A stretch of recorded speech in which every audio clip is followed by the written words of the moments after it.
guys, it's Caden and Lee, and welcome to the Super Sport Garage podcast. This is episode number 2, and we are going to be covering the LB744 chassis for the new Aventador Successor. And this is actually take 2, because take 1 got taken over by a cat. He's been officially fired as third podcast host. Okay, so first, let's start with a kind of visual about, let's kind of talk about the monocoque first. Like, what is it? What does it do? And just that, along that type of stuff. So, okay, so the monocoque is a combination of French and a Greek word. Mono meaning single, and the French word coque meaning shell. So it's a single shell, and it's a structural technique in which stresses are reacted by a thin membrane or a shell of material rather than a collection of beams. And so what that means is with the monocoque, if it gets stressed, it absorbs all of those stresses throughout the monocoque, throughout the cockpit. And the best way to describe that or to show that is with an egg. So Caden here is going to squeeze this egg as hard as he can. I'll do it with both hands, as hard as I can. Trying to break it. And it won't work. Okay. Oh, you heard my knuckle crack. Nothing. Okay, so the reason for that is when you're squeezing an egg, it's distributing all of that force throughout the entire shell. So the egg is actually a perfect monocoque cockpit because it does the same exact thing that Lamborghini is doing with theirs. With an egg, however, if I hit it on the table, it will break, or like yesterday when my cat knocked it off the table, off the desk, yeah, it broke and made a big mess. Yeah, we step away for 10 seconds, then we hear... So, a monocoque is a shell with a built-in structural support, and subframes are added to hold the other components, so like the engine, the front steering column. But the monocoque is like just the cabin, essentially, versus most cars are unibodies, so they'll put some aluminum or steel, and they'll press it down in a big press, and then they'll weld everything together. That's not the case of the monocoque. The monocoque is all put together in one big piece. It's not a bunch of different pieces put together. So what are the advantages of monocoque? So monocoques, they hold structural integrity of the chassis without any support, so you don't have to worry about holding up anything. It will just do it itself. You don't have to really design it into, everything you have to design it into, but you don't need as much as you would for a unibody. And think of it like a boat hull. You don't want the boat hull to have two pieces, because then there's water getting in the hull, which means the boat's going to sink. You want it to be one big piece to provide the most amount of structural integrity. It has better on-road handling as well. And improved safety, easy to repair, lower production costs, and higher torsional rigidity. So it's just better overall. Yeah. Also, this came to my attention a couple months ago, but I have a friend that I was explaining to him about carbon fiber and why it's the best thing ever. He's like, I would never trust a car made out of plastic, and that is not what carbon fiber is. Carbon fiber is way better than steel or aluminum, any material. Did your friend realize that if he flies on an airplane, there are a lot of carbon fiber parts?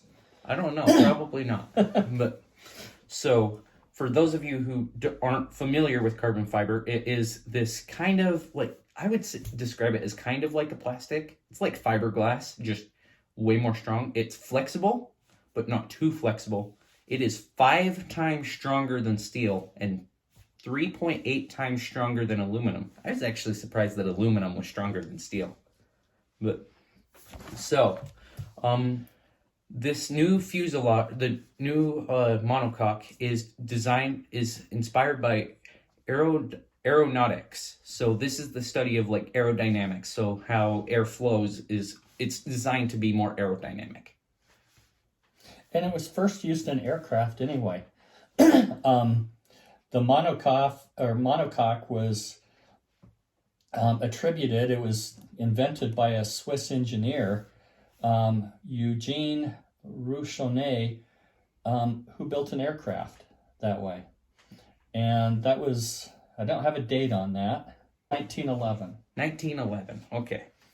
So there are a couple of uses of, so this monocoque uses multiple different pieces of carbon fiber. What I don't understand though is if this is all one piece, why is the roof and the base different pieces? That's my question for you. Why do they use different materials? It's probably because of how they have to construct the monocoque shell. Because to construct the monocoque shell, they put the material in a press, and then the press comes down, and with heat and everything and pressure, it makes the bottom part of the shell. But since it's a cab, you can't do both pieces at the same time. Mm-hmm. So they're going to have to make one part and then attach the upper part to it. It's just construction techniques. That's one way that they could do it, is pressing down carbon fiber into a mold. But what I've seen is people will have a mold laid out, and then you'll apply it manually, and then they'll wrap the whole thing in a big vacuum case, like one of those storage cases that you put stuff in. And you attach it and you suck all the air out, and then you go put it in an oven for, like, I don't know how long, a couple hours, maybe even a couple days. But that is what allows it to solidify and become really strong. But the reason that Lamborghini has the monocoque in two separate pieces, so you have the roof from the bottom of the A-pillars up, and then you also have the base from the top of the hood down. Well, yeah, from the top of the hood. But on the top, it's just standard carbon fiber like what the Aventador had, which is what it used to be. It was just one solid piece. Now it's two. But now the base is using forged carbon fiber, which makes me happy because I don't have to look at any of that ugly crap on the top. It's all buried down in the bottom where I don't have to see it. So why is Lamborghini choosing monocoque over unibody? So monocoques are better at absorbing hits, and they can also handle better, like you said earlier. But they're like the egg. I don't really know how to explain it, but it's just better overall. It's just more expensive to produce than a unibody. Unibodies are easy because all you have to do is weld some bits. Yeah, and unibody was made for, being lightweight and easy to fuel manufacture. Efficient, easy to manufacture. And with monocoque, it's difficult to manufacture, and it's still lightweight. But I don't know that we're worried about fuel economy in a hypercar. I don't think so either. But so that's actually another question I have is I've heard people call the SVJ a hypercar. I've also heard it called supercar. So what do you guys think? Comment below on what you think, and also let us know, what do you think this new car is going to be? Will it be classified as a hypercar, or will it still be a supercar? But so also with the back onto the forged carbon fiber, onto the carbon fiber, it is 20% lighter than the original Aventador monocoque, which may not sound like a lot, but when a car weighs 3,417 pounds, completely built out, 20%, I'd say you could remove probably 1,500 pounds worth of stuff. Actually, probably more than that if you removed everything. If you just had a rolling chassis without an engine or anything, I'd be willing to bet that would weigh under 2,000 pounds. And so when you're cutting 20% off of that, that's 400 pounds. That's down to almost 1,500 pounds. That's a 500 pound weight savings. That's a lot. And even like a couple hundred pounds, like even 100 or 200 pounds can do a lot in a racing thing. If you watch anything on YouTube, that a couple hundred pounds can do a lot. And then the new design also has doubled the energy absorption from the Aventador. So you would have almost the exact same outcome if you got hit in an Aventador going 60 as if you got hit in this car going 120. Other than a broken neck. That'd be the only issue. That might ruin your day. Yeah, but it just generally improves safety, which is what Lamborghini was talking about. And I actually think I heard them say that it might be able to go anywhere in the world. It might not be, there's US specs and then there's other world specs. There might be, we have one spec and everybody uses that. So then you don't have to worry about importing because it meets all the requirements. That would make sense. I know, and it would be amazing because I really want one and I want one for cheap. Okay, so they also have included a new rocker ring. It's this big, like, square around the base of the monocoque, and it's a singular part. I don't know what exactly it's made out of. It could be made out of carbon fiber. It also could be made out of aluminum or steel. They never actually confirmed what the material it was made out of, but we'll have to wait until the actual car comes out to get more detailed specs. the monocoque is actually giving us a lot of information about the car, and it's gonna look awesome. And remember, just to wait. And once the video's released, we're gonna hold off on watching the video, and we're gonna give our raw reactions to it in the unveil, which should be a pretty long episode. But so I've got a couple predictions for the car itself, so like speed and stuff like that. Now that we've got enough information about the engine and the monocoque, now we can kind of actually start moving predictions. And I'll throw a little bet at you. Whoever's the closest gets $20. Okay. I'm down for that. Okay. So I based all my information off the Aventador Ultime, and you based yours off the SVJ, was it? Correct. Okay. So the Aventador Ultime weighs 3,417 pounds. I'm predicting that this car will weigh probably around I want to say 2,750 to 3,000 pound mark, but I'm going to say the 3,000 pound mark just to be conservative. And then the Ultime put out 769 horsepower, which is a lot of horsepower when you think about it.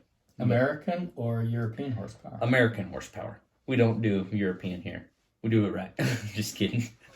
But European horsepower is higher. Yeah. Europeans calculate horsepower differently than we do in America, and basically it makes us sound like our horses are slower. And they also use Newton meters as torque, which essentially just named it after Sir Isaac Newton, or at least that's what I think. I've never actually done any research into it. But so the new Aventador Successor will do 1,000 horsepower with electric motors and everything, which is why I think it's going to be faster, is because it's going to be hybridly assisted. And I think the new 0 to 60 on the Ultime is 2.8 seconds. I think the new 0 to 60 is going to be 2.5. And that's on the conservative side. I think it could be faster, and I would be willing to bet that it's faster, but I'm trying to go conservative here. And the new Ultime, the Ultime did 221 mile per hour. I think that this car will be the one that goes over 230. I really want it to do 250, but I don't think it's going to happen, because if Lamborghini wanted that to happen, they would have done it with like the Scion or the Centenario or something. Like, they would have done it earlier, and they have a couple cars that could have done it. Okay, what are your predictions? Well, I'm looking at 770 horsepower, which translates down to, I think, 759 American horsepower, 530 pound-feet of torque. I'm predicting that it's going to do the 0 to 60 in about 2.5 seconds. It's going to be lighter weight, and so it's going to be quite a bit faster. And then the quarter mile, the SVJ will do it at 10.6 seconds at 131 miles per hour. And I'm going to guess that the quarter mile in the new Aventador will be about 9.5, 9.6 seconds at, I don't know, around 140 miles per hour. Again, we're bringing in weight in here, and so because we have less weight, we can pick up speed faster. Yeah. And so I actually forgot about the quarter mile, but so the like he said, the SVJ did a quarter mile in 10.8 at 131. I think this car will do 150 in the quarter mile, and I think it'll break below the 9-second mark. I think it'll be in 8.9 or something. But That'd be sweet. I also forgot to mention my torque predictions. I think that this new car will do somewhere in the range of 700 to 750 pound-feet of torque. Because when you think this engine is even more powerful than the original engine. This gained a 50 extra horsepower, so it's going to gain more torque. But you also have to remember, electric motors put out a ton of torque, and they have like no issues doing it. But that was it.